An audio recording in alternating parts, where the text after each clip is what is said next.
მოდი კიდე ერთი მაგალითი გავაკეთოთ იმაზე თუ გვაქვს თუ არა ქირალური ცენტრი და ქირალური მოლეკულა მოცემულ ნაერთებში, ხო?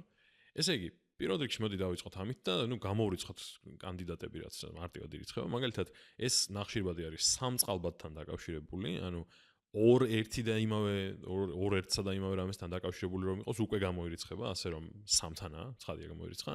C-აშორებიც ანალოგიურად, ანუ მაგალითი, ძალიან მარტივად რომ ვაჩვენოთ ისევ, ანუ აი აქეთ ერთი წყალბადი, აქეთ მეორე წყალბადი და მორჩა, ანუ აი ამ ღერძის მიმართ სიმეტრიული არის და შესაბამისად არ არის ქირალური ცენტრი. ესე იგი, ნებისმიერი C-აშორი და C-3 ეგრე გამოირიცხება, ანუ ესეც გამოირიცხა, ესენიც გამოირიცხა, დაგვრჩა აი ეს. ეხლა ნახოთ, ეს დაკავშირებული არის, ანუ ეს ნახშირბადი დაკავშირებული არის წყალბადთან, OH-თან, აქეთ CH3-თან, ხო? და აქეთ აი ამ გრძელ ჯგუფთან. ახლა შეიძლება ვიფიქროთ, რომ ორივე მხარეს ხომ ნახშირბადთანაა დაკავშირებული.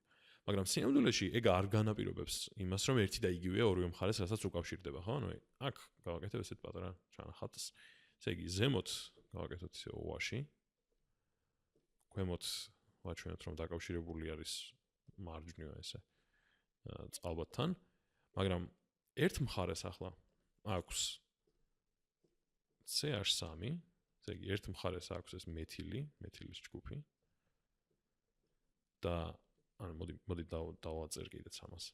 ესე იგი, ეს აქ გვაქვს მეთილი და აი ეს თლიანად შეგვიძლია ავიღოთ და ვთქვათ, რომ არის ბუტილი.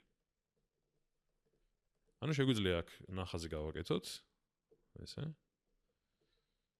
რომ დაკავშირებული არის C რამდენი არის 4H9-თან.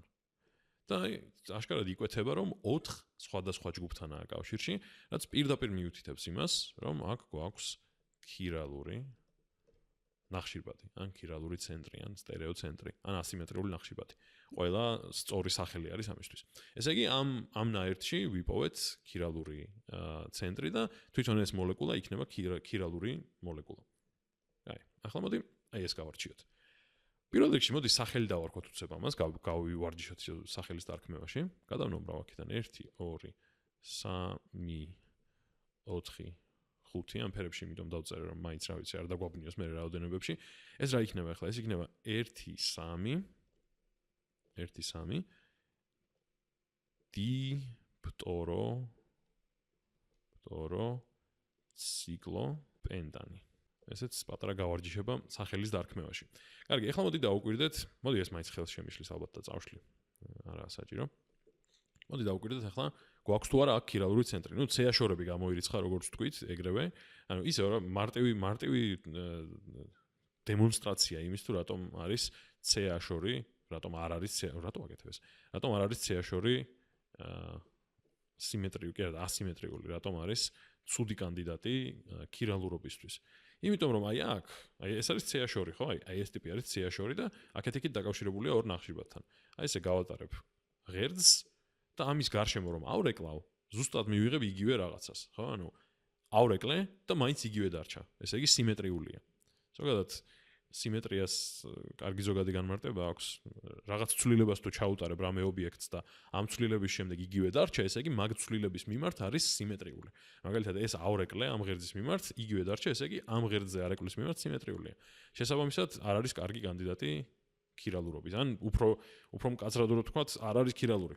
კარგი, მაგრამ ახლა დაგვრჩა CH-ში გასარკვევი, ორი ერთნაირი ტიპი გვყავს აქ თითქოს და ნუ მოდი ცოტა თვალსაჩინოებისთვის შეგვიძლია გადმოვხატოთ რომ H-თან, ან პრინციპში არა საჭირო. ვიცით რომ H-თან არის დაკავშირებული და არის ფტორთან დაკავშირებული, მთავარი რაც გვაქვს გასარკვევი არის ერთსა და იმავე ჯგუფს უკავშირდება თუ არა აქეთ და აქეთ. და მოდი ვნახოთ ეგ. ესე იგი, შემოვაროთ ჯერ ამ მიმართულებით, გვაქვს C-აშორი ჯერ, შემდეგ C-ში, რომელიც ფტორთანაა, შემდეგ C-აშორი და შემდეგ C-აშორი. და მოვედით ისევ აქ. ახლა პირიქით თუ წავალთ, ორი C-აშორი გვაქვს ჯერ, შემდეგ C-ში და შემდეგ C-აშორი. ესე იგი, ორ სხვადასხვა ჯგუფთანაა დაკავშირებული, ანუ ნამდვილად ქირალურია ეს ქირალური ცენტრი. და ნუ ანალოგიური არის ესეც, ხო? ერთი და იგივე ტიპი არის ორივე, ანუ ესეც ქირალური გამოდის და ესეც ქირალური გამოდის. ახლა ამის უფრო თვალსაჩინო ჩვენება შეგვიძლია აი ასე, აი ზემოთ წინა ვიდეოში ერთი მაგალითი გავაკეთეთ და მოდი მაგას დავუკვირდეთ ისე, უბრალოდ აი ამ ქლორს ცოტა სხვანაირად გადავხატავ. ესე იგი ეს ქლორი რომ გადავხატოთ აი ასე, მეტი თვალსაჩინოებისთვის დაიცა. აი აქ. ახლა თუ გავატარებ აი აქ ღერძს, თუ გავატარებ, აი ამას, ამის მიმართ რომ ავრეკლო ეს მოლეკულა დარჩება იგივე, ხო? ანუ ეს პირდაპირ მიჩვენებს რომ ეს ვერ იქნება ქირალური, იმიტომ რომ ამ მხარესაც და ამ მხარესაც ერთსა და იმავე რამესთან არის დაკავშირებული. ახლა ქვემოთ იგივე რაღაცას თუ ვწდი, ასე იგი, აი აქ თუ ავდგები და გავატარებ აი ეს ღერძს, და ნუ წარმოვიდგინოთ რომ ეს პტორიც უსწორდება ამას, ხო? არ არის მთავარი ეგ. აქეთ სხვა რაღაც მაქვს და აქეთ სხვა რაღაც მაქვს. ხო? ანუ არ არის ამ ღერძის მიმართ სიმეტრიული. და ცალსახად ეგეც მიუთითებს რომ ესე იგი სხვადასხვა ჯგუფთანაა კავშირში და ამიტომ 4 სხვადასხვა რამესთანაა კავშირში და შესაბამისად აუცილებლად იქნება ქირალური ცენტრი. მაგრამ ძალიან საინტერესო ახლა აქ არის ის, რომ ეს არ იქნება ქირალური მოლეკულა. ცოტა გაუსწარი მოვლენებს, მაგრამ ნუ არ აუშავს. მოდი, იმისთვის რომ ეგ წარმოვაჩინო, ამას მოვჭრი. რატომ მაწვალებს? კაი. არასწორ იარაღს ვიყენებდი თურმე. წავიღოთ ეს სადმე სხვაგან, აი აქ. და მოდი ახლა ავდგეთ და აი ეს ავრეკლოთ. ესე იგი, ამ მოლეკულას თუ ავრეკლავ, მოდი სხვა ფერს გამოვიყენებ. აი ამ მოლეკულას თუ ავრეკლავთ, ცოტა ხატვა მომიწევს ახლა, მაგრამ არ აუშავს. ესე იგი, აქ გვაქვს ფტორი, აქ გვაქვს CH-ი, აქეთა CH2, აქეთ არის CH-ი, აქ არის ფტორი და CH2-ები. და ამჩნევთ ალბათ, რომ ავრეკლე და საკმარისი არის უბრალოდ ახლა ავდგე და ეს მოლეკულა წავიღო აი აქეთ, რომ დაემთხვევა ერთმანეთს. ეს ორი მოლეკულა ერთმანეთს ემთხვევა, აი ორი ქირალური ცენტრი გვაქვს, ამიტომ არეკლის შედეგადაც იგივე რაღაც მივიღეთ და შესაბამისად არაა ეს ქირალური მოლეკულა, თუმცა ქირალური ცენტრი აქვს.